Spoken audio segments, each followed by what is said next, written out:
sabe? Esse relacionamento, ter essa linha, essa base. Pra mim era tudo a moda reveria. E eu tinha muito relacionamento como a gente sofre, a gente confia desconfiando, você pode ser traída, um dia você pode se separar. Então eu cresci acreditando nisso, até pelas influências que tinha ao meu redor. E eu fui vivendo assim, sabe? Não me guardei muito, eu gostava e achava que aquilo era normal. Meu tipo de relacionamento era esse, sabe? Até chegar um ponto que eu me machuquei muito, muito mesmo, que aí Deus me pegou pra Ele e Ele foi me reconstruindo. Meu relacionamento com o Leandro foi muito assim, um instrumento de cura. Porque se não fosse, eu hoje não estaria tão perto de Deus como eu estou, sabe? E eu conheci ele assim, porque a gente é da mesma igreja, então nossos amigos em comum a gente começou a sair, conversar. Mas eu quieto, porque eu tinha muito medo de me machucar de novo.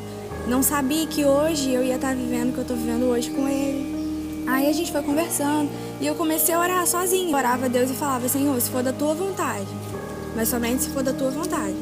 Porque se for da minha eu não quero que o Senhor me afaste. E comecei a orar quieta e a gente começou a se aproximar muito. Mas até então eu não tinha falado nada com ele, nada com ninguém, só eu e Deus. A primeira vez que eu fui buscar em casa, a gente foi com um amigo nosso. Que ele falou, pô, tem uma amiga minha, cara, que eu vou levar ela lá na igreja e tal. Aí eu era novo convertido. Eu não tinha muito pensando em namorar, não pensava em nada. Eu só pensava em viver aquilo que eu tava vivendo ali, aquela intensidade. Aí ele falou, né, pô, vamos lá comigo. Eu falei, pô, vamos. Aí chegando lá, a gente pegou ela, fomos pra igreja.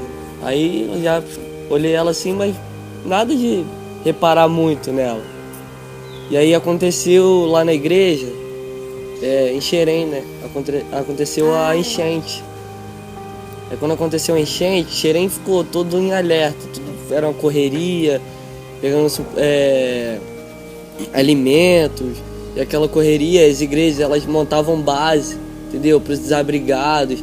Então a gente ficou ali, trabalhando ali na igreja, dia e noite ali, dia e noite. Durante os 10 dias a gente ficou ali na igreja, trabalhando direto, ajudando o pessoal.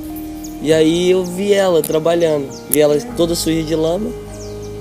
Tava muito ruim, né? Trabalhando, fazendo as coisas assim, aí foi a primeira vez que eu reparei nela.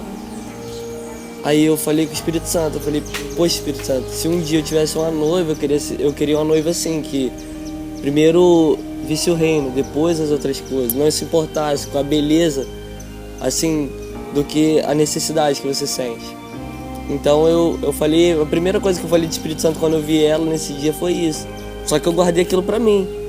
E aquilo não saiu mais da minha cabeça, a imagem dela trabalhando, sabe, ajudando, toda suja. E aí eu comecei a perguntar ao Espírito Santo o que estava acontecendo ali comigo. E aí eu comecei a orar para ver se aquilo era um direcionamento. Só que sem saber que ela tinha reparado em mim na enchente também, trabalhando. E aí eu comecei a orar, eu orei mais ou menos um mês, 2 meses. Foi uns 2 meses orando sozinha. Até que um dia ela falou que ela ia estudar na mesma faculdade que eu tava estudando. Eu falei, pô, cara, se você quiser eu posso te dar uma carona, eu saio todo dia tal horário. Ela, pô, show de bola, porque eu ia pagar um transporte. Aí eu comecei a levar ela pra faculdade. E aí a gente começou a conversar, a gente começou a se conhecer mais. E eu continuei orando. E eu ia pedindo sinais, e o Espírito Santo confirmava sinais atrás de sinais. E até então a gente conversava muito de Deus. A gente não conversava sobre relacionamento, sobre nada disso. Sabe, nem afeição, nem tipo assim, eu gosto de você como amigo. Era nada disso. A gente conversava muito de Deus. Aí eu fui vendo muita... Porque assim, eu me batizei com 15 anos. Só que eu vivia muito superficial com Deus, muito superficial. E ele era um novo convertido e tava mergulhando. E aquilo me surpreendia muito. Então, ele passava as experiências dele e eu passava que eu tava conhecendo o Espírito Santo que eu não conhecia, sabe? E isso me chamou muita atenção. Teve um amigo meu que chegou e falou, pô, cara, tô orando que eu tô gostando de uma menina e tal. Aí eu, pô, que top, cara. Quem é essa menina? Aí ele foi e falou, pô, é a Dani, cara. Eu, quem? Ele, a Dani. Tô orando porque eu tô apaixonado por ela. Aí eu, pô, cara, então, continua orando, né, cara? Mas assim, a vontade que eu tinha era de, pô, cara, não é a Dani não, cara. A Dani do Espírito Santo tá falando comigo, cara, não é possível que ele tá falando contigo também, não. E aí eu falei com ele, falei, não, cara, continua orando, entendeu? Se for de Deus vai acontecer, sabe? Aí ele falou, pô, de boa, cara, de boa. E aí ele falou com a Dani, que tava gostando dela e tal, deu presente pra ela. E aí a Dani, ela decidiu se afastar da igreja. Ela falou, pô, então aí eu decidi falar com o meu líder. E aí eu decidi falar com ele. E nesse dia eu vim desesperado da faculdade, né? Porque eu já tava aguardando aquilo, já tinha uns 3 meses já. E orando, eu falei, pô, eu não tenho experiência nenhuma de relacionamento.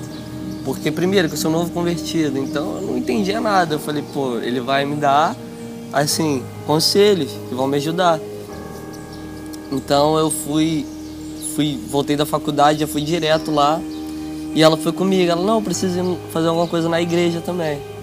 A gente foi. E aí eu fui escondido, né? Já chamei o meu líder pra conversar. Sem saber, ela tinha chamado... Eu chamei a Dedessa pra conversar pro outro canto. A Dedessa pra conversar também, pra falar a mesma coisa. Enquanto eu tava falando com o Rafa, ela tava falando com a Dedessa. E aí ele, assim, me deu um conselho top. E aí ele falou que eu precisava falar com ela logo. O que eu tava sentindo, o que eu tava vivendo, o quanto tempo eu tava orando já por isso. Então eu falei com ela assim, falei, poxa, eu tenho visto você diferente das outras meninas. Eu tenho visto em você o mesmo propósito que eu tô seguindo, a linha de pensamento que eu tô seguindo bate igual. Não tem diferença, entendeu? Então já tenho uns meses, já tem uns 3 meses que eu tô orando e tal. E ela falou que ela também tava orando. Ela falou, poxa, eu também tô orando. Aí a gente fez um propósito de começar a orar dali em diante, pra decidir se era realmente pra gente ter um relacionamento. E a gente começou a orar junto todos os dias. Então a gente começou a namorar. E a gente, naquele negócio, porque a gente se beijava. A gente tava vivendo de um jeito que não era aquilo que Deus queria pra gente. Então eu fiquei lutando contra aquilo, sabe? A gente ficou um tempo ainda se beijando. Depois eu senti necessidade disso. Quando a gente foi conversar, ele também tinha sentido necessidade também de não se beijar mais e ter outro tipo de relacionamento. Foi um pouco constrangedor a parte que o Espírito Santo ele falou com a gente precisava voltar um pouco no limite das coisas. Então pra gente foi muito difícil ouvir isso dele e começar a tirar as coisas que estavam atrapalhando. Que aí a gente fez um propósito com Deus. Desde então, é muito engraçado. É diferente. A gente não perdeu carinho pelo outro. Pelo contrário, sabe? A gente, quando tá assim, mais coisa, ou quando tá com problema, a gente ora, a gente conversa, desabafa. Criou um ciclo de confiança muito grande. Depois, não só pelo beijo, mas pelo posicionamento que a gente teve com Deus. E Deus, ele me curou muito através disso, sabe? Porque eu era muito machucada. E Deus foi me curando. E uma coisa também que ele pediu foi para que a gente abrisse dentro do nosso relacionamento uma aliança de transparência. E a gente primeira coisa, a gente teve que confessar o que a gente viveu, a nossa vida que a gente teve antes do relacionamento toda. E foi muito difícil, tanto para mim quanto para ela, porque a gente ficou ali naquele momento, era como se alguém tivesse colocado uma faca no seu peito e tivesse arrancado tudo. Você sentiu vergonha, fica constrangido. Só que com o tempo a gente foi vendo que aquilo foi curado de uma vez por todas, a gente não tinha mais desconfiança. Criou um círculo mesmo de confiança e isso é muito bom. Mudou. Eu nunca achei que eu ia estar vivendo e eu nunca achei que Deus podia fazer isso em sentimentos.